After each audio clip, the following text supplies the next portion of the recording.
আচ্ছা আমি এখন এক্সামিনেশন করবো চেস্ট ফ্রম ব্যাক। তো চেস্ট ফ্রম ব্যাক এক্সামিনেশন এর প্রথম ক্ষেত্রে হচ্ছে আমার ডেটিং নিতে হবে, ইন্টারন্যাশনাল কনসেপ্ট নিতে হবে, তারপর প্রপার প্রাইভেসি মেনটেন করতে হবে, পজিশনিং মেনটেন করতে হবে, এক্সপোজার করতে হবে। আমি প্রপার প্রাইভেসি এবং হচ্ছে পজিশনিং এবং এক্সপোজারের ক্ষেত্রে আমি বেসিক্যালি ইনস্ট্রাকশন দিই।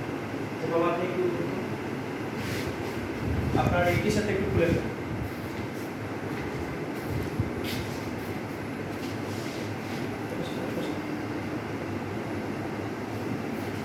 বলে হচ্ছে এই এই পিছনের দিকটা হচ্ছে আমার দিকে রাখেন, আর আপনি ওই দিকে মুখ করে ঘুরে বসেন, ঘুরে যান। আরেকটু আমার কাছাকাছি আসেন এদিকে, আরেকটু আসেন। তো চেস্ট ফ্রম ব্যাকের ক্ষেত্রে আমার যে প্রথমে হচ্ছে যে ইনস্ট্রাকশনটা দিতে হবে সেটা হচ্ছে আপনার হাত দুটো এভাবে তুলে এইখানে রাখেন, এই হাত দিয়েও সেম এই জায়গায় দেবেন। আপনার এই সমস্যা তো আমি দেবো না, এই জায়গায় শোল্ডার এই জয়েন্টগুলোর মধ্যে হচ্ছে জুড়ে টাইট করে ধরেন, ঠিক আছে? এখন আমি প্রপার পজিশন করে ফেললাম, এক্সপোজার করে ফেললাম। এখন আমার এক্সামিনেশন শুরু। প্রথম হচ্ছে আমার ইন্সপেকশন ক্ষেত্রে প্রথম হচ্ছে আমি নিচের দিকে এরকম চেস্ট ফ্রম ব্যাক দেখে নিলাম। তারপর হচ্ছে একদম পেশেন্টের রাইট সাইডে এবং লেফট সাইডে দুটো ল্যাটারাল বর্ডার আমি দেখে নিব, চেস্টের যে ল্যাটারাল সার্ফেস। প্লাস একই সাথে হচ্ছে আমার এদিকে সামনের দিকে মুভ করে হাতে এদিকে কোনো ধরনের ক্লাবিং কলিনাইকা টিকোনাইকা আছে কিনা সেটা আমি দেখে নিব। তারপর হচ্ছে এখানে আমার যে স্কাইফোসিস লর্ডোসিস আছে কিনা স্পাইন বরাবর সেটা আমি দেখে নিলাম। দেখে নেওয়ার পর ভিজিবল ইম্পালস, তারপর রেসপিরেটরি মুভমেন্ট, তারপর কোনো ধরনের ডিফর্মিটি, কোনো ধরনের অ্যাসিমেট্রি আছে কিনা, যা আছে আমি সব দেখে নিলাম। তারপর হচ্ছে রেসপিরেটরি ডিস্টেন্সের ক্ষেত্রে রেসপিরেটরি মাসলগুলো প্রমিনেন্ট কিনা বা হচ্ছে আর কোনো সমস্যা আছে কিনা সেটা আমি ইন্সপেকশনে যাওয়ার আগে সব দেখে নিলাম।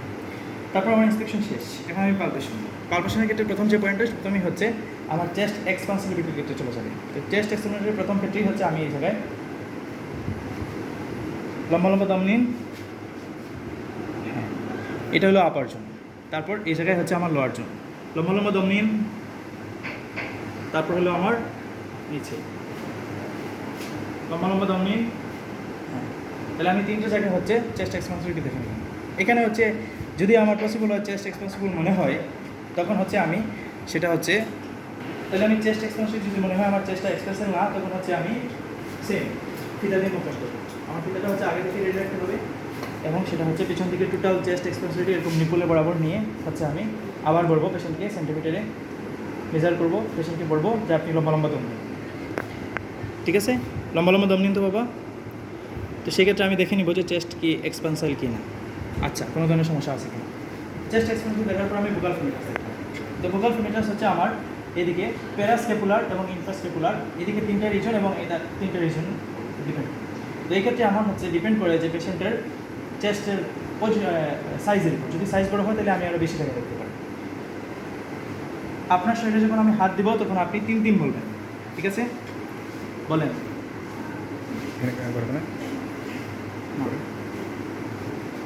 3 3 3 3 3 3 3 3 বলেন, হ্যাঁ বলেন। তো এখানে আমি হচ্ছে এই তিনটা রিজন এবং এই তিনটা রিজনে দেখে নিলেই হয়।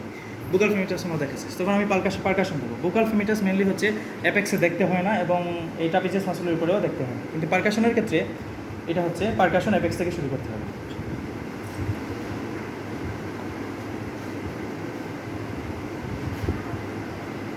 তো এই ক্ষেত্রে হচ্ছে আমার যখন ট্রাপিজিয়াস মাসলে দিব তখন হচ্ছে ল্যাটারাল টু মিডিয়াল আসবে, 3টা আমি দিব।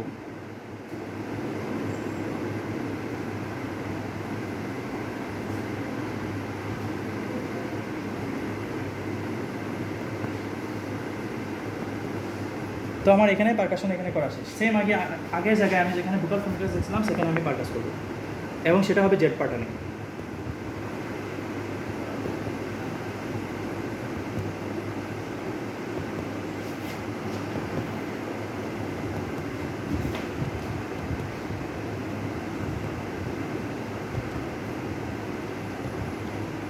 শেষ, আমার পারকাশন করা শেষ। এখন আমি অস্কালটেশন করবো। অস্কালটেশনের ক্ষেত্রে আমি কী থাকবো? ব্রেথ সাউন্ড, হেডেন সাউন্ড এবং বুকাল রেজোন্যান্স। তো ব্রেথ সাউন্ডের ক্ষেত্রে প্রথম হচ্ছে আমার অ্যাপেক্স থেকে শুরু করতে হবে। অ্যাপেক্স থেকে যখন শুরু করবো তখন পেশেন্টকে বলতে হবে লম্বা লম্বা দম নিন। বাবা লম্বা লম্বা দম নিন তো, হ্যাঁ। এটা হচ্ছে আমি বেল দিয়ে দেখলাম। ওটা হচ্ছে আগে আমি যে জায়গায় পারকাস করছি সেই জায়গায় হচ্ছে আমি ডায়াফ্রাম দিয়ে ইউজ করবো। লম্বা লম্বা দম নিন, শ্বাস শ্বাস শ্বাস শ্বাস শ্বাস শ্বাস শ্বাস শ্বাস শ্বাস। হ্যাঁ, এই জায়গায় আমি হচ্ছে পারকাশন অসকালটেশন করবো না। অসকালটেশন হচ্ছে আমি বেস সাউন্ড দেখলাম, এডিট সাউন্ড দেখলাম, হুইস বা ক্রিপিটেশন আছে কিনা। এই বিষয় নর্মালি হচ্ছে ব্রঙ্কিকটিসিস, জিপিএলডি বা সিওপিডিতে থাকতে পারে। তারপর হচ্ছে আমি এই ক্ষেত্রে হচ্ছে আমি ভোকাল রেজোন্যান্স থাকবে। আবার সেম বেল দিয়ে এফেক্টসের মধ্যে এটা যখন আপনার শরীরে দিব তখন আপনি তিন তিন বলবেন, বলেন তিন তিন। হ্যাঁ, এখন আবার ডায়াফ্রাম দিয়ে বলেন তিন তিন তিন তিন তিন তিন তিন তিন তিন তিন তিন তিন, এরকম করে আমি হচ্ছে ভোকাল রেজোন্যান্স থেকে করব। তো ব্যাক অফ দ্য চেস্ট এক্সামিনেশনের ক্ষেত্রে আরেকটা পয়েন্ট যেটা আমরা সবসময় মিস করি সেটা হচ্ছে বেজাল ক্রিপিটেশন দেখতে হবে। এখানে ব্যাকের বেজাল ক্রিপিটেশন দেখতে হবে। তো বেজাল ক্রিপিটেশনটা আমি কোন জায়গায় দেখবো? আমি জাস্ট এতটা নিয়ে একদম অ্যাঙ্গেল অফ দ্য স্ক্যাপুলা আছে, স্ক্যাপুলার ঠিক নিচে আমি ডায়াফ্রাম দিয়ে টাচ করবো। টাচ করে দেখবো আমি কোনো জায়গায় ক্রিপিটেশন পাওয়া যাচ্ছে কিনা। এটা অ্যাকচুয়ালি বাইলেটারাল বেজাল ক্রিপিটেশন পাওয়া যায় লেফট হার্ট ফিলিয়ার ক্ষেত্রে। তো আমি যদি ক্রিপিটেশন পেয়ে যাই তাহলে আমি দুইটা পজিশনেই হচ্ছে ঘুরে ঘুরে দেখব। দেখার পর হচ্ছে প্রথম সেকশন দিব কাশি ধরছে। আবার একটু কাশি দেন তো। আচ্ছা, আবার কাশি দেন তো। হ্যাঁ, তো ক্রিপ সাউন্ডটা ভালোভাবে শোনা যায় বেজাল ক্রিপিটেশন হচ্ছে। তারপর হচ্ছে প্লুরাল রাপ দেখলে দেখা যেতে পারে, নাও দেখতে পারে। এই হচ্ছে আমার back of the chest examination শেষ। তবে এর ক্ষেত্রে আরেকটা পয়েন্ট হচ্ছে সেটা হচ্ছে যদি কোনো ধরনের ফাইন্ডিংস পাওয়া যায়, সাপোজ আমার সার্ভিস জিজ্ঞেস করে তুমি কোন ধরনের ফাইন্ডিংস পাইছো, তো বলতে হবে যে আমি যদি প্লুরাল এভিশন পাই বা হচ্ছে নিউমোথোরাক্স পাই, ফাইব্রোসিস পাই, কোলাস পাই, তখন দেখা যাবে ট্রাকিয়ার অ্যাপেক্সটা হচ্ছে শিফট করে। কিন্তু আমরা এখানে ব্যাক থেকে ট্রাকিয়া এবং অ্যাপেক্সটা শিফট করছে কিনা সেটা আমরা এক্সামিনেশন করি না এবং দেখি না। যদি আমার মনে হয় যে এখানে কোলাপস বা ফাইব্রোসিস বা কোনো ধরনের প্রবলেম এরকম আছে যেটা ট্রাকিয়া এবং অ্যাপেক্সের জন্য শিফটের জন্য দায়ী, তাহলে বলতে হবে sir I want to confirm the diagnosis and examination by trachea and apex. তো আমি হচ্ছে আমার পেশেন্টকে ফ্রন্ট এক্সামিনেশন করে ট্রাকিয়া এবং অ্যাপেক্স এক্সামিনেশন করে দেখতে হবে যে আমার ডিডি যদি হচ্ছে প্লুরাল এভিশন, নিউমোথোরাক্স, কোলাপস বা ফাইব্রোসিস থাকে, সেটা থেকে আমার কনফার্ম ডায়াগনোসিসে যাওয়া উচিত। ঠিক আছে, এই পর্যন্ত হচ্ছে পেশেন্টকে ভালো দিয়ে